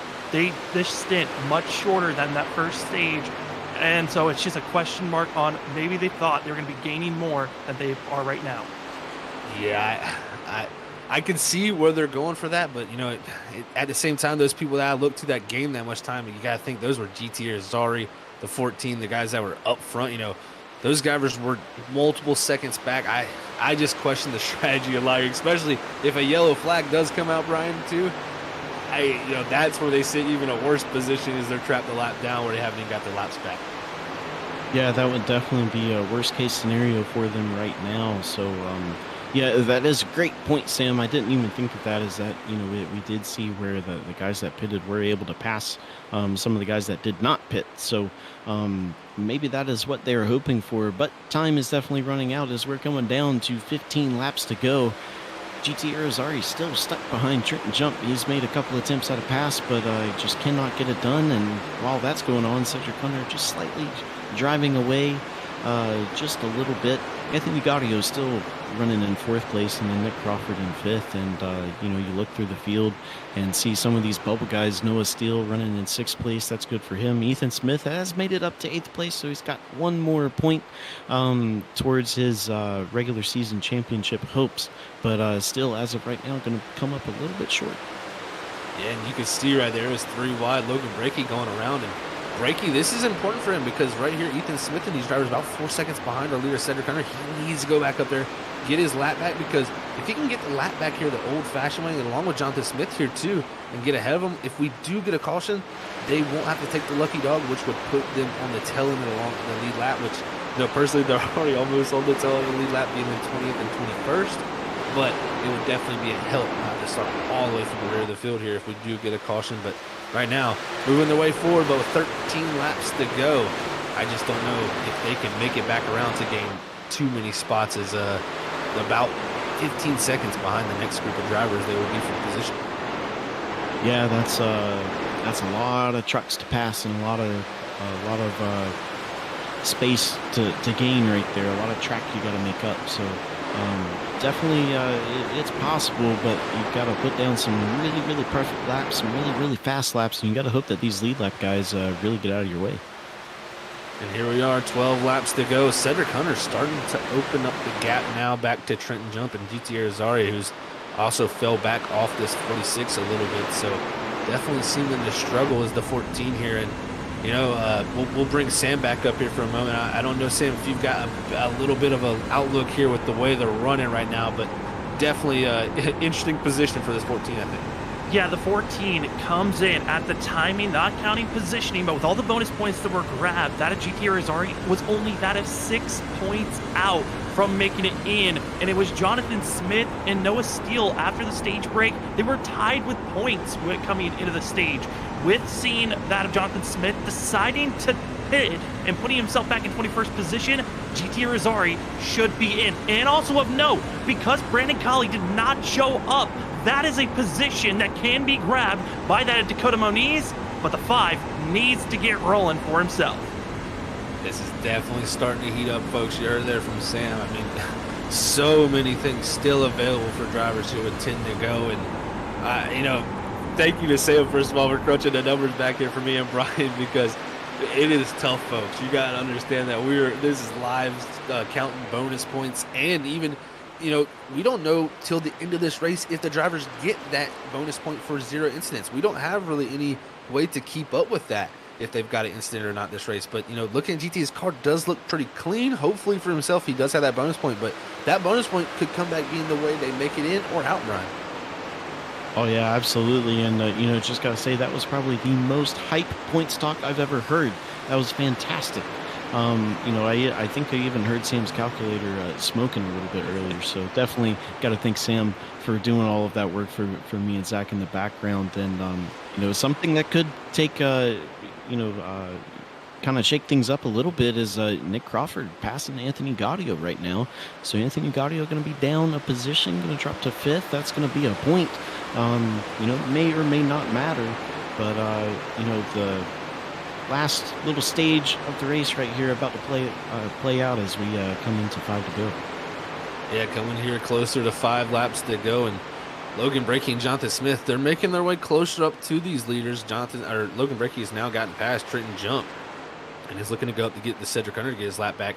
But here comes Jonathan Smith also. But, if this race ends up playing out green and, Jonathan Smith finishes back here in 21st, I think he gets pushed out here. And I think he's going to go back to question that pit strategy call as there goes Nick Crawford around it. He'd already passed before, but blocks Anthony Gaudio there to hold that position. But Jonathan Smith, definitely, they're going to be questioning that pit strategy that 72's made.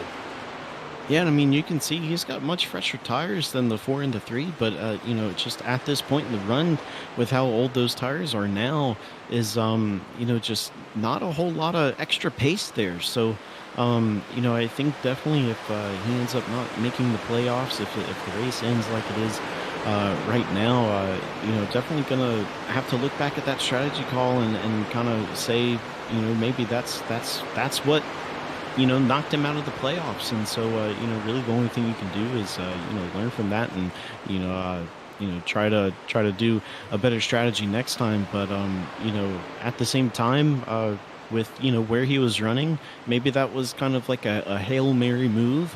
Maybe he knew that even with where he was running, he was going to be out anyway. So, might as well try something different other than just running laps around the track. So, maybe that's what it was. It was just a Hail Mary move for him. Just to chime in one more time, with 5 to go, we're getting a lot closer on points. Zach, with where Christopher Norris is running and where Martin Morales is running, with also where Nolan Hicks needs to be at least 6 positions over Christopher Norris, and Norris just need to be 2 positions ahead of the 91. Right now, that Atlanta win would count, and Norris would be bumping somebody out of the playoffs. Oh, that changes everything too. So whoever sits in 16th now, they got to be worried. I mean, even Irizarry in the 14, he could be even in jeopardy here. This is changing things quickly as Morales in that 91 with the pit strategy to come down. That's opened the door for this 38 here even. Man, oh man, Brian, with 4 laps here to go as we get closer and closer to this ride rad white flag. I tell you what, man, the points are going to be up in the air for sure. We're not going to really know who the top 16 are, but I tell you what, we're going to do the best to judge it. Yeah, I mean, it's so close. So many different scenarios could still play out even with 3 to go. But, the good thing for Christopher Norris is right now is that the next car behind him is over a second back. So as long as he doesn't make any major mistakes, he should still be good as of right now. But, again, if you're these guys that are 15th, 16th in points, you really got to be worried about, are you going to get knocked out even if you're above the cut line? 2 laps to go here. Man, oh man, the pandemonium is starting to click in for these drivers. Less than 3 miles here at the Nashville Super Speedway, and it's Cedric Hunter, though, had the L2 penalty after the post-race intimidation penalty from last week to the 77 of Mark Whitley after the race.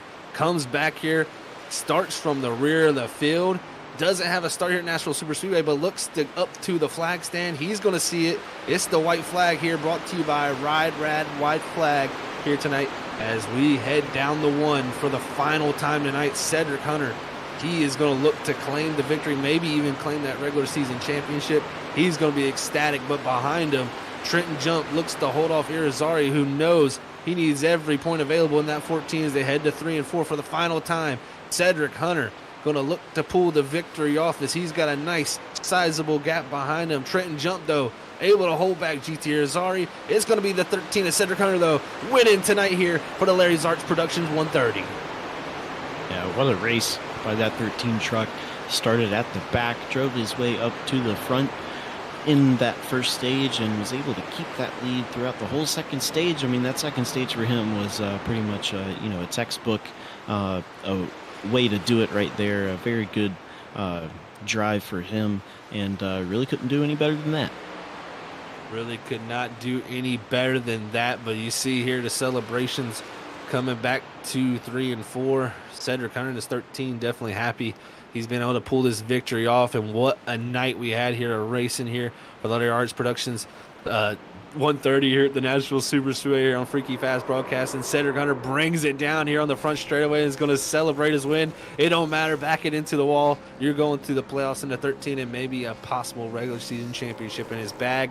But we'll have to hear from those top 3 drivers, Cedric Hunter, Trenton Jump, and GT Irizarry, as we get ready for our post-race interviews. We'll be right back here, folks.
All right, folks, we're back here after a wild Larry Arts Productions 1:30 here at the Nashville Super Speedway with the ISRC Truck Series.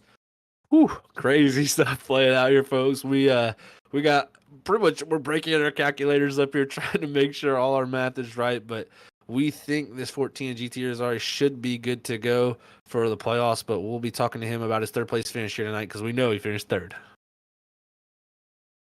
Hey, GT, it's Zach up here in the booth. You got a copy, man. What's up there, brother? How are you?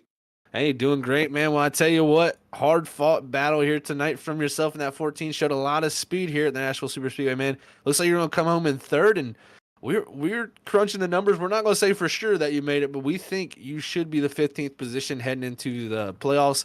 How does that feel with a run like this tonight? Are you serious? I mean, I had no clue. I mean, I thought we had to win this thing, and that's the mentality we went with. And I mean, it was a fun race, but I mean, you can't pass here, man. I mean, you just, I don't know, you burn it up too much trying to pass. So the clean air was crucial.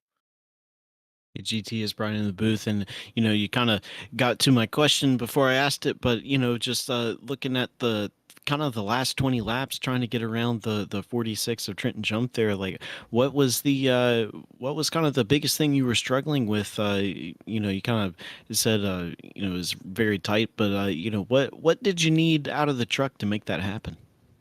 To be able to get the power down coming off of it. I mean, I tend to drive, in a later in the, I'm a long run guy, and it seems like what I've seen later in the run, I tend to drive them in deeper into the turns. And in a lot of cases, if I can maintain with them coming out enough to, kind of dive bomb them into three, it was good. But I mean, I just needed him out of that line to be quite, frank. I just need him to run up higher so I can get up underneath him. I think we could have got by him. Yeah, it definitely seemed very, very tough to pass there. But man, you showed a lot of speed here tonight, and like we said, we're crossing our fingers that we got everything right here. But we believe you should be in those playoffs, man. And as we look to head into those, how do you feel about heading into it, man? Because you definitely got some momentum on your side. You got what are the tracks? Tell me what tracks are. Well, you got Rockingham first, you got Talladega, and then Road America for the first three. So some different tracks there. Yeah, how would you feel about going into that round being 15th if you're in there? I mean, yeah, Pretty worried. yeah. I mean, Rockingham's one of them ones. It's I don't know. It's a crapshoot for me. I mean, I could do good, and then if you touch the wall there, I mean, you're pretty well toast. And it's if there's a crash, it's hard to get around it. If you're not already in it, if you're trying to avoid it, it's hard to get around a wreck there at Rockingham just because it's so fast, so small. But it's another tire saving track, so we got to hope that works in our favor. Road America, actually, believe it or not, we were turning some laps already, not in these cars, but in some of the road cars. So I know the track. I'm not going to be going for a win there. These boys here are just way too fast there. Talladega's Talladega, man. It is what it is there. But I don't know, man. It's kind of cool being kind of like the dark horse here. We'll see. That you are, man. Definitely going to be the dark horse, the one to watch out for heading into those playoffs. Well, man, congrats on the great run here tonight, GT. But before we let you get out of here, anybody wants to shout to you, man? As always, man, you guys up in the booth, man, I really appreciate it. It's always a great broadcast to rewatch for what Freaky Fast does there. I like the boys that put on the show here. I mean, without them, we wouldn't have a place to come race. ButtKicker, Mustang Week, and in the Mustang community, we're about to go to Foxtoberfest at Charlotte Motor Speedway. Actually, the Z-Max drag strip across the street. We're probably anticipating this coming weekend. Probably about 500 or 600 Fox bodies out there, so that'd be real cool. Well, GT, man, like I said, congrats on the great run here tonight, man, and we'll catch you out there at Rockingham next week. 10 Roger, have a good night. All right, folks, that was your third place man here, GT Arizari. We think he just scaved his way into that top 16 in points, and it's definitely going to be a close one, and we'll have some more chats about that. But we're going to move on to second place here as we got Trenton Jump up here. Our 46 machine is he's had a fantastic night of running and came in here pretty good in points. Didn't have any worries, but still a great night of racing. Hey, Trenton, it's Zach up here in the booth. You got a copy, man? Yeah, I got you guys. Hey, Trenton, man. Well, a great run here for yourself tonight, man. Started up front there in that third spot, got to the lead quickly, and then kind of from there made it to that lap 65 stage. And take us through it, man, because did you have to save? How much fuel did you have to save? Because we saw guys all over the place there in that first stage. Yeah, so I didn't really consider saving fuel, and then I kind of just saw the majority of guys still running hard. So it was about lap 20, I started clutching in every lap, and I probably slowed a lot more or lost a lot more pace than I should have. But I really didn't know how much I needed to be saving. So, but made it third to the line at the stage, so can't really complain about that too much. Hey, Trenton, it's Brian in the booth, and we heard from GT saying that it was very tough to pass here tonight. Now you were up front for most of the race here tonight, so didn't have to pass too many cars, but just the few cars that you did have to pass, or trucks rather, I should say. Just kind of how was the truck feeling tonight? We heard from a lot of guys it was very tight and tough to pass. So how was it for you? Yeah, it was definitely on the tighter side. I mean, the balance was good. Usually, I've raced here in the past and it's been loose, but no, it was on the tighter side and the balance was good. But yeah, you had about 10 to 15 laps on new tires to make your bed and get past whoever you need to get past. Otherwise, you're just stuck because the tires even out and it just gets so hard to pass because it's a 1-lane track. I mean, you can close up all the gap to him on entry, but you just lose it on exit because you got to set up your pass on the exit to go on the entry. So yeah, it was just too hard to pass. I definitely think I was the fastest truck here tonight. I just got stuck behind guys and couldn't get past. Yeah, definitely looked tough to pass out there tonight, Trent, man, but you made the most of it. It was to come home second here tonight, man. And, came in here tonight good on points, didn't really have any worries, with the gap you had back to that 16th place. But heading into the playoffs, man, how do you feel? Don't have a win this season, but, you're going in there looking to defend your championship here in the playoffs. Yeah, it's definitely a good finish to build some momentum going in the playoffs. We were locked in by virtue of just starting the race tonight. But God, to be quite honest, it's been an awful season. I mean, literally like a repeat of last season, but worse. It's the most I've ever been wrecked in any league this season. So how I was even locked in coming into this race was surprising. So, but no, it's good momentum to start playoffs with. We got a little bit of a hole to dig ourselves out of already, but yeah, I don't see no issue. Just trying to get a win at this point, man. I don't care if I don't make the final four. I just want to get a win, man. That's all I've been doing all year, and you just get caught up in other people's crap and get your night ended way too early. Well, man, we know how those things play out sometimes, man. But I tell you, I think that win's right around the corner for you in that 46. But before we let you get out here, Trenton, and go get prepared for Rockingham next week, man, anybody want to send a shout to? Yeah, just obviously thank you guys for broadcasting this thing and all the admins for putting it on, and my painter Justin at that Cover Teal Graphics for painting the chart. Awesome stuff, Trent. Well, man, again, congrats on second, and we'll catch you next week, man. Sounds good, guys. All right, folks, there you had it, man. Trenton Jump, our defending series champion from last season. He's looking to head into his playoffs and get some big momentum rolling from this race second place finish here.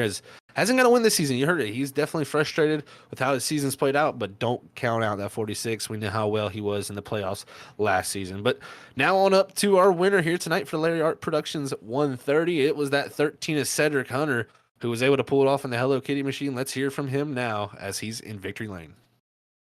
Cedric, it's Zach up here in the booth, man. You got a copy. Absolutely, man. How's it going? Going great, buddy. I tell you what, man, what a night for you. Definitely, I don't think you probably thought you'd be sitting here starting from the 25th position in the rear of the field after that L2 penalty and sitting here now winning the stage and winning the race. And I can tell you, I can pretty much confirm to you, you should have been the regular season champion with this night. Yeah, that's kind of what I was hoping for coming into it. I think we were like 16 points out, and I mean, you addressed the starting from the rear of the field. I had no prior experience, obviously, coming into this race before tonight. I want to give you and Brian a big thank you. First of all, just for giving me advice on how to run this track. And you guys have great experience and had one hell of a battle about a year ago at this track. So thank you for your help. Clutching from the start of the green flag. I know Brian told me it was going to be, we would have had to save about 5 or so laps to make it to the stage. And I figured that was going to be my way of trying to go for it. I don't think I would have been able to make it on pace. Like, passing was really difficult, as you saw in the second half of the race. Just the dirty air, man, was crazy. Hey, Cedric, this is Brian, and kind of touched on my question a little bit. We saw heading into the final lap of the first stage there, lap 65, is a lot of guys having to save a whole lot, saving a whole bunch, but you were still out there in the lead, just trucking away. I'm just curious, how close were you on fuel headed into the that final lap? On the final lap, I had about half a lap of fuel. Like, I tried to, after I did my burnouts, I tried to do like a Polish victory lap, and I ran out in 3 and 4. So that's how close I was. And then at the stage, I had about a lap to the good. So we did what we had to. It's funny because right after, during the stage, I was telling Nick, 'cause I was in the lead, and I was telling him, like, I've been saving all race. I don't even know how to push and how to go fast. Like what do I have to do? And thankfully he, was up there the whole race. So he was able to kind of give me some feedback, and it helped a lot. So I want to give a huge shout out to him. And Norris, man, I don't know if he's in on points, but I freaking hope he is. He had a kind of an up and down season, but he was able to get the win, and I really hope he can make the playoffs. I think it would cap out a really good season for him, at least, up to this point. Yeah, it's definitely going to be close. We're all still figuring out what exactly has played out here tonight with so many different things here at Nashville, man. But Cedric, I tell you what, one thing is for sure, you've won here tonight, but now you head into the playoffs with that regular season championship. You have a a good points gap to some drivers now. How do you feel heading into Rockingham next week? I know that's a tough track. Yeah, I feel okay for Rockingham. If I'm not mistaken, I can go take a look at the schedule now. I think we have Talladega right after that, Yes, which you is do. gonna be, yeah. So their playoffs here are very interesting. Not it's gonna be chaotic. I fully expect it. Honestly, the first round, I feel like I can make it through with ease with all the points that we accumulated in the regular season championship and everything.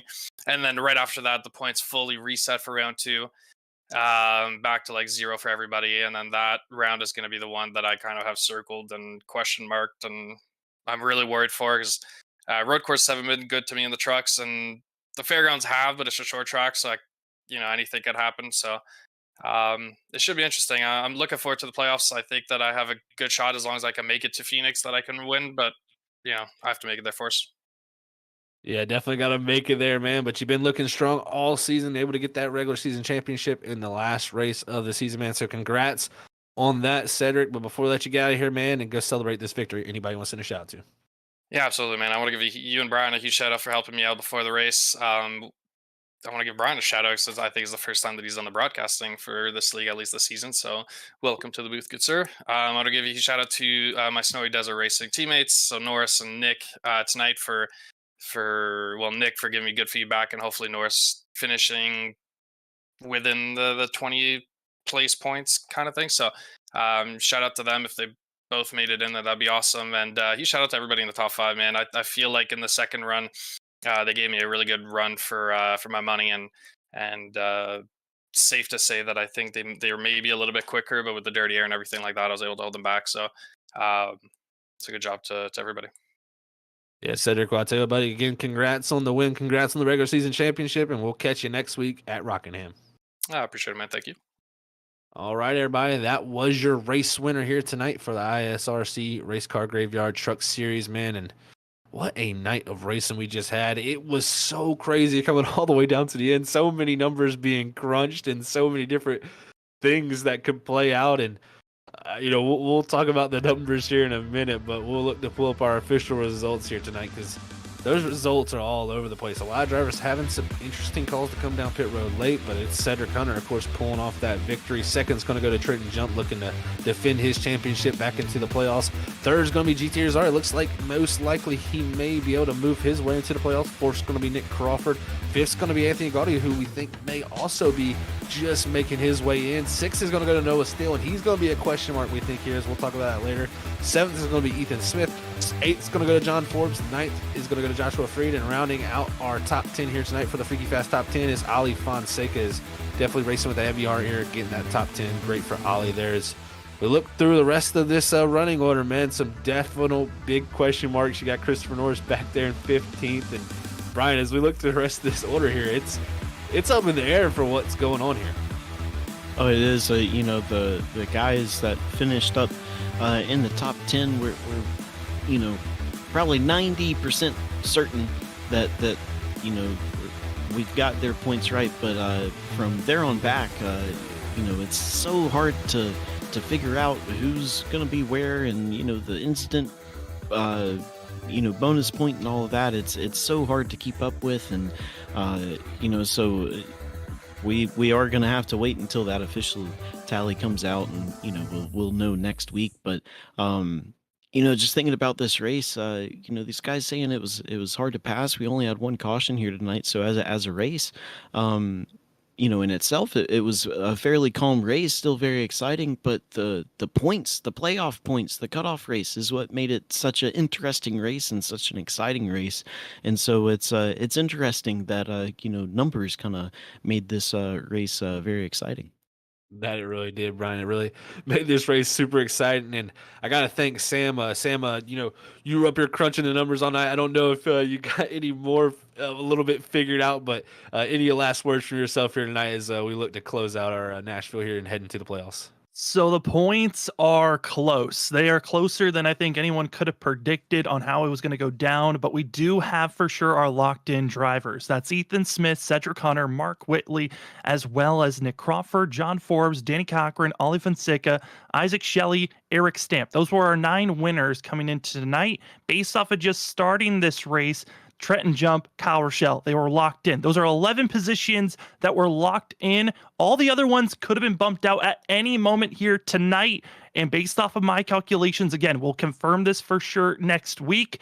But based off my calculations, it's Cody Reed, Tyler Dangler, and that of Anthony Gaudio able to point their way in. Now it's when things get a little bit closer because Noah Steele at the stage break technically was tied with Jonathan Smith. With Smith's bad pit stop strategy, it pushes that of the 72 out of the playoffs. Noah Steele takes the 15th position. And Zach, I had to talk to the admins trying to get the numbers right. Again, this will be confirmed next week, but the numbers were tied on who was on that 20th position. Christopher Norris and Logan Brakey were both tied for 20th. If Norris didn't win the tiebreaker, his win would be null and void and it wouldn't count.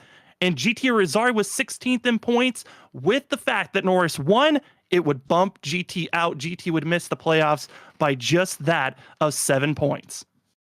Oh man, that I kind of feel bad that I told him he was in there, but he'll figure that all out, folks.